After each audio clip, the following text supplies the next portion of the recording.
Things going on out here.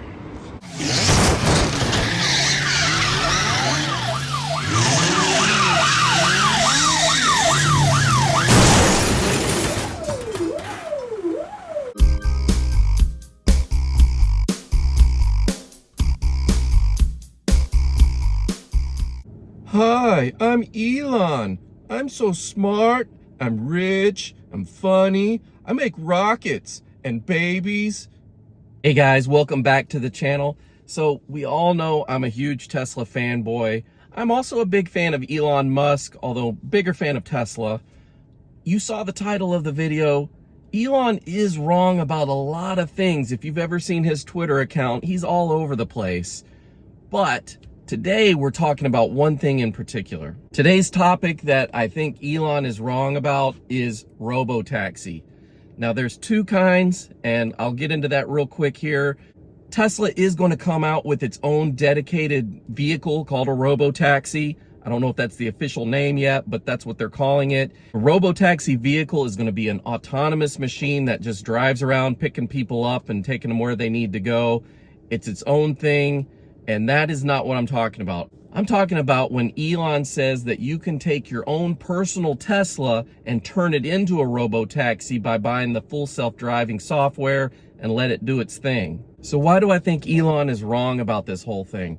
According to Elon, your car is just sitting in a parking lot half the day. It's sitting in your driveway. It's not being used. He's saying when the vehicle is not being used, you can autonomously have it go pick people up and earn money while you're either at work, while you're sleeping at night, if you're just home for the day and your car's just sitting in the driveway, you could have it go out and pick people up and earn money for you. In theory, that sounds like a great idea, right? Like, hey, I could be making money in my sleep. You can schedule the hours that you want the car to go out and drive people around, and then you can have it scheduled to be back in your driveway by the time you get up and need to use it. Now, I do have a few issues with this whole thing, and that's why I'm making this video, to let you know my thoughts and see if you guys have similar feelings. My first thought about this is the most expensive car I've ever owned. This is the second most expensive item I own next to my house. So when it comes to loaning my car out to strangers, I'm very skeptical. I'm very nervous about that. I've got seat covers on all my seats just because I don't want my own kids to mess up my car. Now imagine strangers, you know, drunks coming out of restaurants and bars. Who knows who it's going to pick up? Yes, it's supposed to be vetted on the app and all that, just like an Uber and whatnot. But you've seen enough of those videos where crazy people are, you know, just being stupid in the back of Ubers. And who's to say the person that's vetted on the app doesn't have 2 or 3 friends with them and they're all riding together? So one of the crazy friends that's not even associated with Tesla or the app get it in your car and just decides to trash things. So for that reason alone, that's why I don't rent out my car to strangers. I don't do ride share like Uber or Lyft.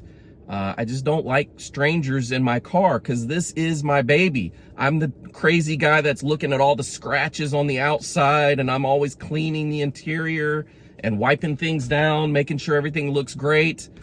Now imagine a bunch of strangers that really don't care about that, and they're going to treat your car like it's just a piece of rental equipment. Yeah, Elon thinks that everyone's going to be on board with this. He thinks this is going to be such a game changer that he can raise the price to FSD for half the cost of the car, and people are just going to want to buy it because it's so great. I think he's misjudging how people are. I know if you're super wealthy, this kind of thing isn't a big deal because you can disassociate yourself from the vehicle, and, you know, if it gets messed up, you just buy another one. But for many of us, this is the most expensive purchase we've ever made, and we'd like to protect that purchase. I like to compare it to being a landlord with a property that you own. There's two types that I've got some experience with. One is if you lived in that property previously and you owned it, it was maybe your first house or apartment, and now you're renting it out to strangers and you're the landlord. It's much different than when you just go buy a property as an investment property and you already know you're going to be a landlord and you have no emotional attachments to that property. You're just gonna let strangers in there. If they trash it, who cares? You just get it fixed and take out their deposit and use that money to fix it. That's one thing. You get a lot more emotional attachment to a home that was maybe your first home that you lived in. You've spent years there, you know it well. You don't want strangers trashing that place. I kind of think the same about Teslas. Yes, Tesla might be great if you want to buy an extra Tesla, knowing that you'll have monthly income from it being robo-taxied out to pay for the car payment. That's one thing, because you don't have an emotional attachment to that particular vehicle. But this is my personal vehicle. I'm very attached to it. I don't want a lot of strangers riding in it and trashing it. So here's my second issue that I don't know if Tesla's even thought about this, and I haven't even seen anyone mention it online, but I'm a little crazy, so I think about all these random things. Talking about the car's warranty. Now, Teslas come with a 4-year, 50,000 mile warranty. I never meet that 4 years. I always get it on the miles because I hit 50,000 miles in like 2.5 years. Now, that's just because I drive a lot. But guess what? When I'm not driving my car, it's been parked in the driveway or in the parking lot at work.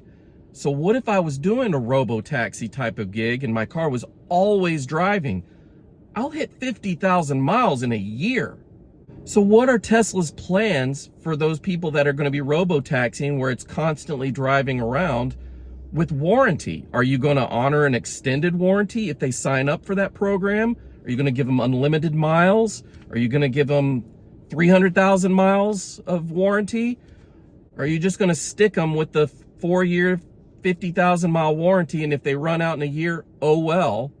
My next point of concern revolves around insurance. Will your car insurance company keep you as a client if they know your car is out driving itself without a real human driver?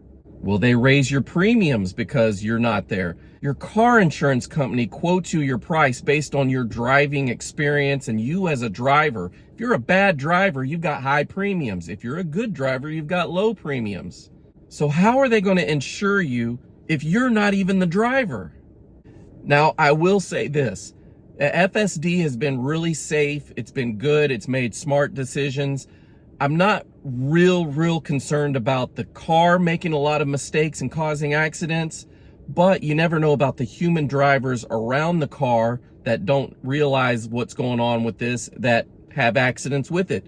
What happens to the car when it's in an accident? If the car is driving itself and it's in a parking lot and comes around a tight corner and scrapes against another car, does it keep going if no sensors detect that it was in an accident and it's now a hit and run because it messed up another car, it messed up your car, but it didn't know it, and so it's still driving? If someone lightly rear ends your car but it doesn't set off any alarms, does the car stop and do anything, or does it just keep going and ignores the issue? I don't know, man. It's a lot to think about. So if I really think about it, when I was a young kid just getting a car for the first time, it was always a piece of crap little car that no one really cared about, but I did. I took pride in that piece of crap car. I wanted to keep it clean. I went to Walmart and AutoZone and got all the products you could to polish it and wax it and take care of it. Even though it was a crappy car, I wouldn't let any of my friends drive it. It was mine. I wanted to take care of it. And maybe that's just a personality trait.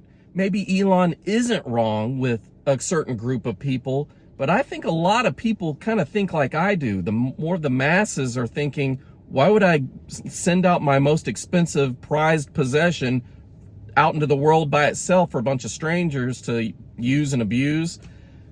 I don't know. Do you guys think I'm wrong, or is Elon wrong? You're wrong. Well, I know you guys have opinions on this as well. Let's keep this conversation going in the comments below, and I'll see you guys on the next one. Have a good day. Bye. Take me to work.